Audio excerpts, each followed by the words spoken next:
국민의힘의 한 의원이 필리버스터 도중에 저렇게 큰 절을 했습니다.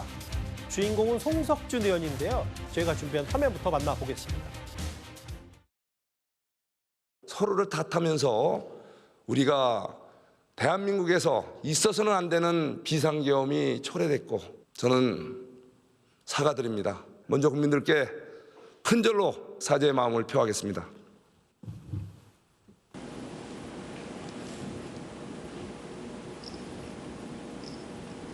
내 개인적인 입장은 내년 지방선거를 승리해야 장동혁 코가 살아남는 거 아니겠어요? 노선을 변경해야 될 것인지 안 해야 될 것인지 그거는 당 대표의 몫이다. 그러니까 연말 안에 어떤 결과가 좀 도출되지 않을까 이렇게 생각을 합니다. 상당히 좀 혼선이 올 수가 있죠. 그래서 저는 장동혁 대표의 그 리더십을 저는 믿고 싶습니다. 이현종 의원님, 국민의힘 내부에서 아예 이제 송석준 의원 같은 경우는 필리버스터 도중에 큰 절을 하면서 계엄 사과까지 했는데, 이게 장동혁 대표가 이제 마이웨이를 선언하면서 되레 장동혁 대표를 비판하는 쪽에서는 저렇게 뭐 큰 절도 하고 더 목소리를 키우는 이런 분위기가 좀 연출이 되는 것 같거든요. 지금 이제 현직 자치단체장들 또 이 구의원들, 시의원들, 국민의힘 제가 만나본 분들은 정말 속이 타들어가고 있다고 그래요. 지금 내년 6월이면 이제 선거를 할 텐데 지금 정말 여러 가지 여론조사 결과나 이런 걸 보면 정말 처참한 결과가 예상되는 거 아니겠습니까? 그 이유는 결국 그렇습니다. 지난번에 윤한홍 의원이 이야기했듯이 머무는 개가 머무는 개 비난한다는 것처럼 지금 정부 여당이 뭐 잘못하고 있는 게 많지만 국민의힘을 돌아보면 아니 지난 12.3 계엄에 대해서 사과조차 하지 못하는 그런 정당에게 어떻게 찍어줄 수 있겠느냐라는 게 아마 일반 시민들의 반응인 것 같습니다. 그렇게 오죽했으면 12월 3일 날 25명 의원들이 자기 이름을 걸고 사과를 하고 그다음에 송원석 원내대표도 사과를 했고 그렇지만 장동혁 대표는 나타나지 않았습니다. 그리고 본인이 SNS에 민주당 때문에 비상계엄했다. 윤석열 전 대통령과 똑같은 논리로 이야기를 하고 하루 종일 얼굴을 보이지 않았습니다. 자, 의원들은 저렇게 큰 절을 하고 사죄를 하고 하는데 당대표라는 분은 전혀 얼굴도 내보이지 않고 사과조차 하지 않고 계속적으로 기다려달라 이런 이야기만 하고 있고 지금 나오는 여론조사 결과 다 거짓말이다 이런 이야기를 하고 있습니다. 그러니 국민들 입장에서는 더 분노에 차는 거 아니겠습니까? 당연히 사과해야 12.3 비상계엄 때문에 지금 이 벌어지고 있는 1년 동안의 일련의 일들을 보면 국민들이 용서할 수 있겠어요? 저는 정말 국민의힘 의원들이 107명이 저 헬기가 내렸던 국회 이 운동장에 나가서 무릎 꿇고 사과해도 모자랄 걸로 봅니다. 그래야 국민들이 조금의 마음이 풀리실 거예요. 근데 풀리기도 전에 아예 당대표라는 사람은 사과도 하지 않고 나타나지도 않고 있으니 과연 이게 국민들에게 표를 달라고 할 수 있겠습니까? 저는 결국은 지금 많은 의원들이 다 개별적 입장을 발표하고 있습니다만은 결국 장동혁 체제에 대한 저는 상당히 어려운 지경에 가는 게 아닌가라는 생각도 듭니다. 김경희 대변인께 국민의힘 내부 기류를 좀 질문을 드릴게요. 왜냐하면 최영두, 김대식 이런 의원들이 뭐 개파 불문하고 뭐 불문까지는 아니지만 특히 친윤들이라고 불렸던 사람들 뭔가 분화하는 것 같고 연말이라고 하는 건 지금 장동혁 체제가 한 반년 됐나요? 근데 지금 오늘이 12월 12일이니까 연말 올해까지는 한 3주 정도밖에 안 남았는데 뭐 그때 안 되면 뭔가 하겠다 뭐 이런 의미인 겁니까?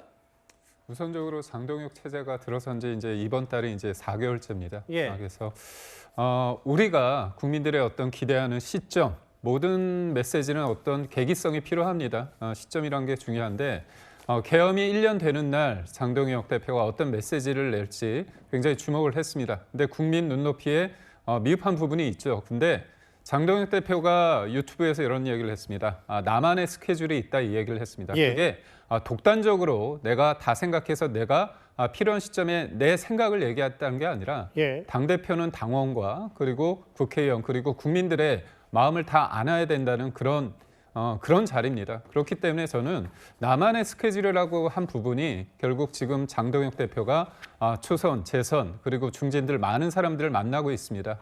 또 오늘은 대변인단과 또 만나고 있는 것으로 제가 알고 있는데요. 잠시만요. 그럼 김경희 대변인도 만나셨어요? 장동혁 대표요? 원래 4시 반에 임명장 수여식이 있고요. 모임이 있었는데 저는 채널A 뉴스탑10 때문에 제가 여기를 선택을 했고요. TV는 맞아요. 네, 맞습니다.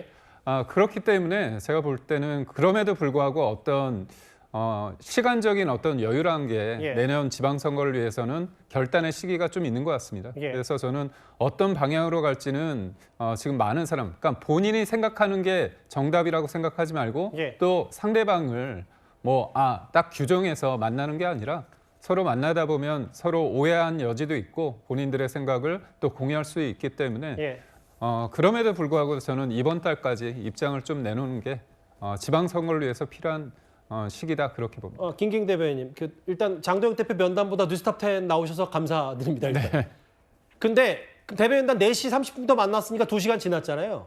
네. 혹시 대변인단 단체 대화원 단톡방에 혹시 장도영 대표가 뭐라 그랬는지 뭐 새롭게 올라온 거 있나요? 그러니까 실은 저희가 대변인단 모임을 하고 나면 예. 항상 기자분들이 연락을 주십니다. 예. 근데 저희가 아무래도 아내 얘기를 또 전달을 하거나 기사화됐을 때 오해 여지가 있어서 예. 공유하지는 않고 있습니다.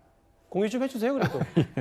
아니 근데 저는 당내 얘기는 아니잖아요. 이게 제1야당의 문제고 사실은 장도혁 대표 체제 리더십에 대한 얘기들이 많이 나오니까 제가 장도혁 대표가 뭘 마셨고 어떤 구체적인 얘기를 하는 게 아니라 만약에 그래픽이 바뀌었네요. 잠시만요. 그러니까 12월 안에 뭘 한다면 대변인단에게 그럼 내가 연말 안에 뭘 하겠다라는 취지 얘기를 했는지 그런 부분들이 좀 궁금해서요. 네, 아직까지 제가 확인을 못했고요. 예. 저는 장동혁 대표가 한 말 중에서 예. 이기는 게 혁신이다 그런 얘기를 했습니다. 그렇다면 이기기 위해선 당연히 변화에 대한 부분도 알겠습니다. 본인이 인지하고 있지 않을까 싶습니다. 예. 근데 이제 한쪽에서는 싸우는 의미가 이기려고 하는 거 아니냐라는 장도혁 대표 비판하는 쪽에선 그냥 싸움을 위한 싸움을 하고 있다라는 비판도 한쪽에서 있어서 네. 이제 여러 가지 얘기들이 있어요. 박성민 비서관님, 아까 잠깐 제 옆에 있었던 이 얘기를 한번 소개를 해드려야 될 것 같아요. 지금 국민의힘 내부 얘기 말고도 최근에 갑자기 국민의힘과 조국혁신당 불이 붙어서 조국혁신당이 먼저 내란 사과 극우절연 용기 기대한다라고 국민의힘 당에게 이걸 보냈는데 또 반대로 배를 보냈어요. 입시 비리 성비 절연 2배 이상 속도 내라.